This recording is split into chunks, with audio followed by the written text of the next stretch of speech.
Hello students, मैं हूं Ranjit Kumar. SP विद्यापीठ में आपका स्वागत है। स्टूडेंट्स, आज हम लोग डाइजेस्टिव सिस्टम यानी कि पाचन तंत्र के बारे में जानेंगे। पाचन तंत्र का मतलब भोजन के जटिल रूप को सरल रूपों में बदलना, अर्थात छोटे छोटे टुकड़ों में बदलना भोजन का पाचन कहलाता है। ये पाचन तंत्र विभिन्न आहार नालों की सहायता से होता है। तो हम इस वीडियो में जानेंगे कि भोजन के पाचन के लिए कौन कौन से आहार नाल होते हैं। तो सबसे पहले भोजन के पाचन में आने वाले आहार नाल मुख है, उसके बाद ग्रासनी है, ग्रास नली है, तब आमाशय है, उसके बाद छोटी आंत और बड़ी आंत। ये भी मैं बता दूं कि भोजन के पाचन छोटी आंत में ही पूरी तरह से हो जाती है और उस भोजन में जो भी जल बचा रहता है वो बड़ी आंत की दीवारों की सहायता से ग्रहण कर लिए जाते हैं। और भोजन का पाचन शुरू होता है मुख से, अर्थात भोजन का पाचन मुख में ही पूरी तरह से नहीं हो पाता है, क्योंकि हमारे शरीर की जो कोशिका होती है भोजन पचकर उन्हीं में जाकर मिल जाती है और मुंह में ये भोजन के कण इतने छोटे छोटे रूप में नहीं बदल पाते हैं कि कोशिका में जाकर सम्मिलित हो जाए। इसीलिए भोजन अन्य आहार नालों की सहायता से पचता है। और साथ ही साथ ये भी मैं बता दूं कि भोजन का पाचन दो तरीक़ा से होता है।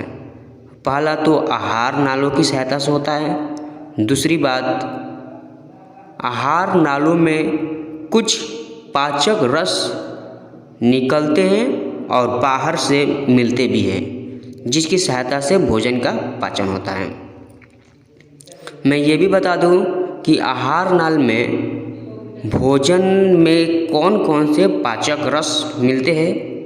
सबसे पहले मुख में लार मिलता है, उसके बाद आमाशय में जठर रस का स्राव होता है और छोटी आंत में अग्नाशय रस, पीत रस और आंत रस मिलकर भोजन को इतने सरल रूप में बदल देते हैं कि ये पोषक तत्व अब जाकर कोशिका में सम्मिलित हो जाता है।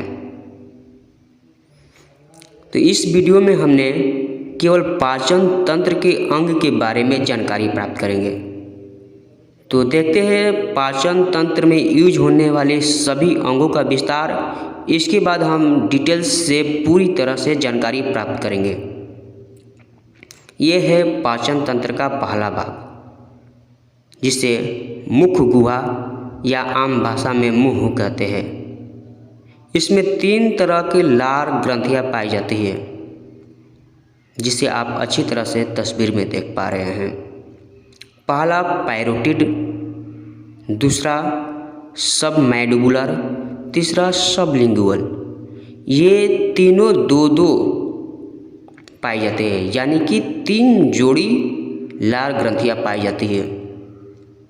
इसके बाद आता है हमारा ग्रासनी और ग्रास नली। इन ग्रासनी और ग्रास नली में भोजन का पाचन नहीं हो पाता है। ये सिर्फ भोजन को मुख से आमाशय में ले जाने वाली रास्ता है। भोजन का पाचन इन रास्ता में बिल्कुल नहीं हो पाता है।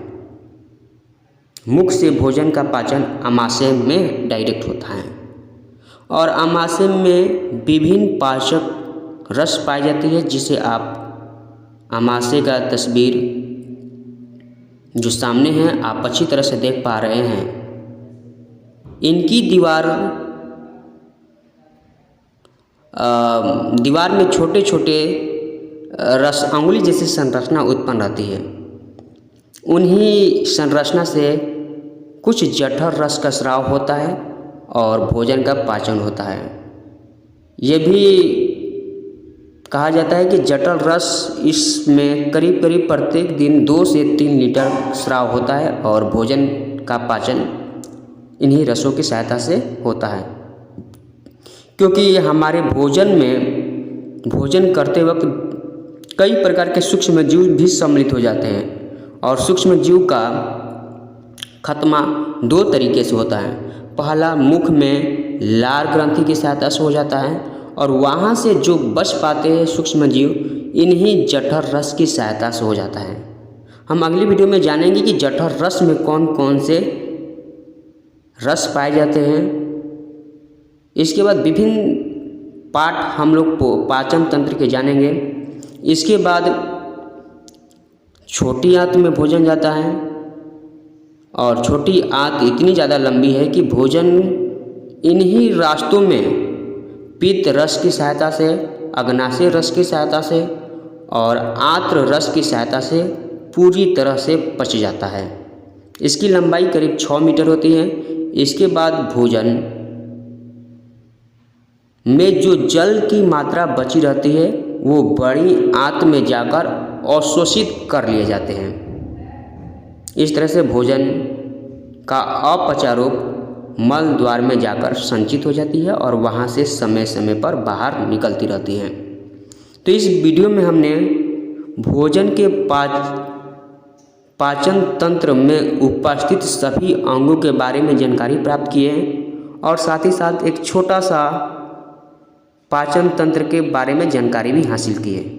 इसके बाद हम विस्तार से जानेंगे कि भोजन का पाचन किस तरह से डिजिटली माध्यम से देखने का प्रयास करेंगे कि पाचन होता है। तो आज के लिए इतना ही, मिलते हैं अगले वीडियो में पूरा विस्तार के साथ। धन्यवाद।